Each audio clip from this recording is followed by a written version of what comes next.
किसी भी चीज की कीमत उसकी काबिलियत से पता चलती है, बट सैमसंग के केस में ऐसा नहीं होता। तो आज मेरे पास है सैमसंग गैलेक्सी F17 जिसको लॉन्च हुए अराउंड 30 डेज हो गए हैं। और वैसे भी मैं हर फोन की वीडियो लेट ही बनाता हूँ, अच्छे से एक्सपीरियंस करने के बाद। शुरू करें।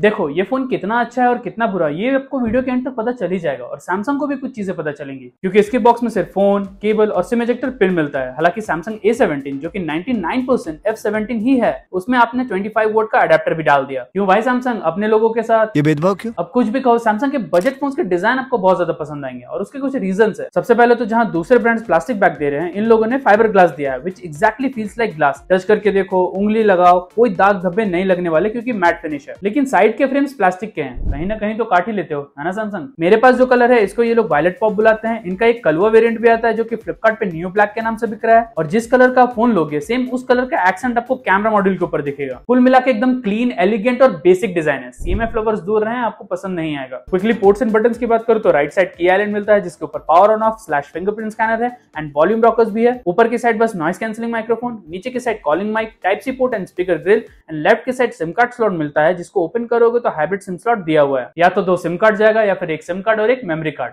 तीनों की जगह नहीं है, बहुत जगह है। अब सैमसंग के फोन में एक ही चीज तो अच्छी मिलती है, डिस्प्ले। बाकी चीजों का भी पता चलेगा, सब्र तो करो। तो इस फोन में 6.7 इंचेस की फुल HD+ AMOLED डिस्प्ले मिलती है with 90 Hz refresh rate, gorilla glass Victus की प्रोडक्शन एंड 1100 निट्स की पीक ब्राइटनेस। सैमसंग F16 में 800 निट्स की थी, चलो कुछ तो अपग्रेड है। हालांकि इसका वाटर ड्रॉप नॉच आज भी मुझे ओल्ड फैशन ही लगता है, बट कुछ कर नहीं सकते क्योंकि सैमसंग के 10-15 हजार वाले सभी फोन्स के अंदर ऐसी ही नॉच होती है, सबकी नहीं होती। साइड और ऊपर के बेजल्स तो अच्छे हैं, बट नीचे के बेजल्स इतने मोटे हैं कि अलग से फिंगरप्रिंट स्कैनर लग जाएगा। लेकिन डिस्प्ले क्वालिटी एक्चुअली में बहुत अच्छी है, punchy colours, good sharpness. But YouTube पे कोई भी HDR का ऑप्शन नहीं मिलता है और मैक्स टू मैक्स आप 1080p पे ही वीडियोस प्ले कर पाओगे। अगर मैं गलत नहीं हूं तो सैमसंग F16 में आप 1440p पे भी वीडियो चला सकते थे क्योंकि प्रोसेसर अच्छा था। परफॉर्मेंस सेक्शन आने तो सारी पोल खोलता हूं, 2 मिनट रुक जाओ बस। खैर वाइड वन L1 का सपोर्ट है तो Amazon प्राइम और Netflix ओपन करने वालों को अच्छी क्वालिटी में वीडियोस दिखेंगे। बट इसके अंदर मात्र एक ही स्पीकर मिलता है विद डॉल्बी एटमॉस सपोर्ट। सिर्फ ईयरफोन्स लगाओगे तब, दूसरा स्पीकर है ही नहीं तो डॉल्बी एटमॉस चलेगा कैसे। एंड इसकी sound quality is better than CMF2 Pro, चाहे आप लाउडनेस की बात करो या फिर बेस की।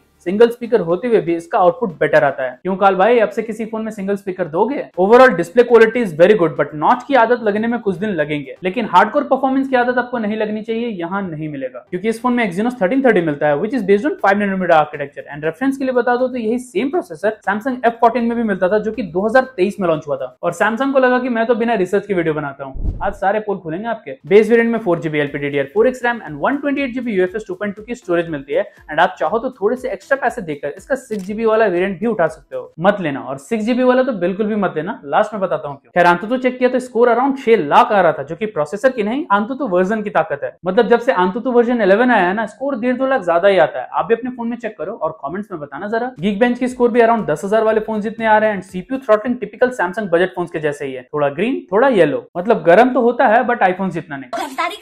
कुछ दिन पहले मैंने सैमसंग M16 यूज किया था जिसके अंदर 60 FPS BGMI चलता था, बट इसके अंदर सैमसंग ने सिर्फ 30 FPS की गेमिंग दी है। हालांकि खेलने में कोई दिक्कत नहीं होती है, गेम मोड भी दिया हुआ है, बट सिर्फ 30 FPS। भाई सैमसंग आपके बचाव में कुछ तो बोलने का मौका दो, खुद ही अपनी इज्जत उछालते हो। मतलब आप 14-15 हजार छोड़ो, 7-8 हजार का कोई भी अच्छा फोन उठा लो, उसके अंदर भी आपको एटलीस्ट 40 FPS की BGMI तो जरूर दिखेगी। एंड फोन पोको का हुआ तो अंडर 10K 60 FPS वाले फोन भी हैं। सालों बाद पोको की तारीफ की, अच्छा लगा। तो राम निकला रे। ज्यादा एक्सप्लेन करने की जरूरत नहीं क्योंकि ये फोन परफॉर्मेंस सेंट्रिक है ही नहीं। इनफैक्ट अपने प्राइस के अकॉर्डिंग एवरेज फोन से भी थोड़ा कम ही परफॉर्म करेगा। वैसे भी ये प्रोसेसर परफॉर्मेंस नहीं बैटरी एफिशिएंट है, जिसकी वजह से इसका बैकअप बहुत अच्छा है। क्योंकि सिर्फ 5000 mAh की बैटरी होने के बावजूद भी ये फोन आराम से पूरे दिन चलता है। क्योंकि इस फोन में लोग हैवी गेमिंग नहीं करेंगे, मतलब कर नहीं पाएंगे क्योंकि चलेगा नहीं, तो प्रोसेसर पावर कम यूज करेगा और उसकी वजह से ज्यादा गर्म नहीं होगा। और इतिहास गवाह है, जो फोन गर्म नहीं हुआ उसको बैटरी बैकअप दिखाने में शर्म नहीं हुआ। बट हैवी गेमर्स और परफॉर्मेंस लवर इससे थोड़ा दूरी रहना क्योंकि पैसे वेस्ट हो सकते हैं। Again battery is not the problem in this phone, क्योंकि 40,000 वाले S24 में भी आपको सिर्फ 4000 mAh की बैटरी मिलती है।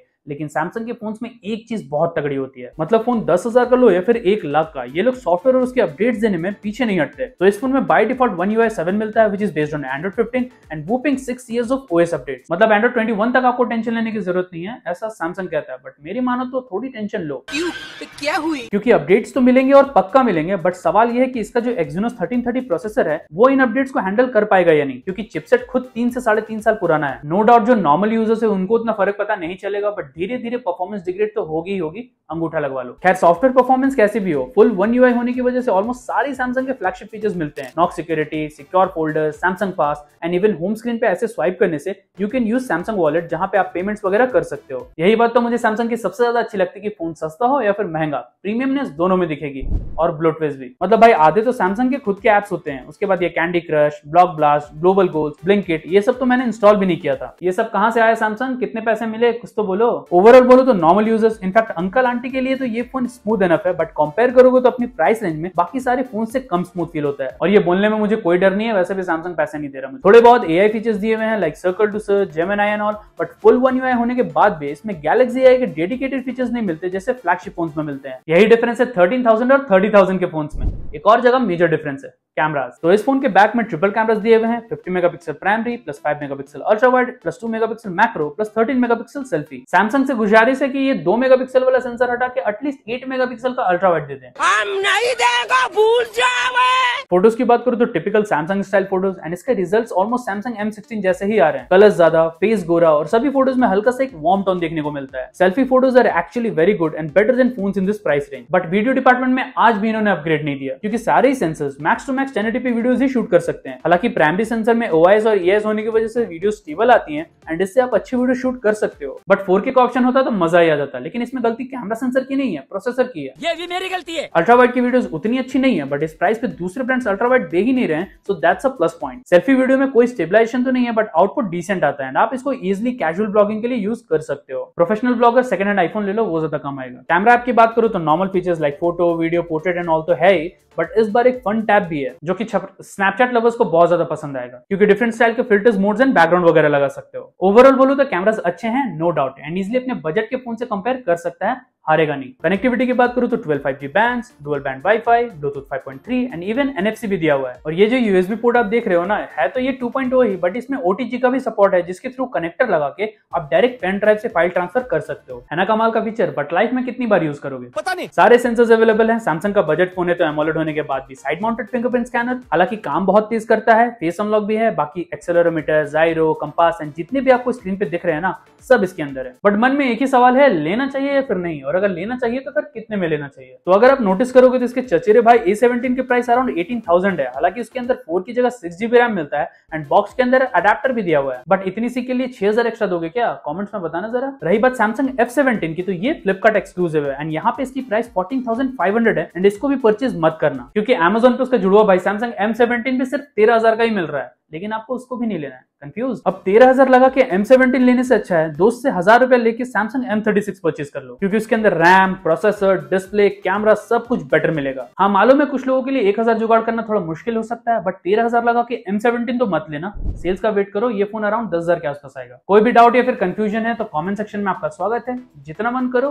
कोई लिमिट नहीं है यहाँ पे। और हाँ, डिस्क्रिप्शन में मैंने सैमसंग M17 और M36 दोनों के लिंक दिए हुए हैं ताकि आप खुद जाकर सही डिसीजन ले सको। लेकिन उससे पहले लेफ्ट वाली वीडियो जरूर देखना अगर आपके पास आईफोन है तो, नहीं तो राइट वाली वीडियो से आपको पता चलेगा कि CMF2 Pro और Samsung M35 में कौन सा फोन बेटर है। और मैं मिलता हूं आपसे अगली वीडियो में, तब तक के लिए हस्ता ला पीस्ता।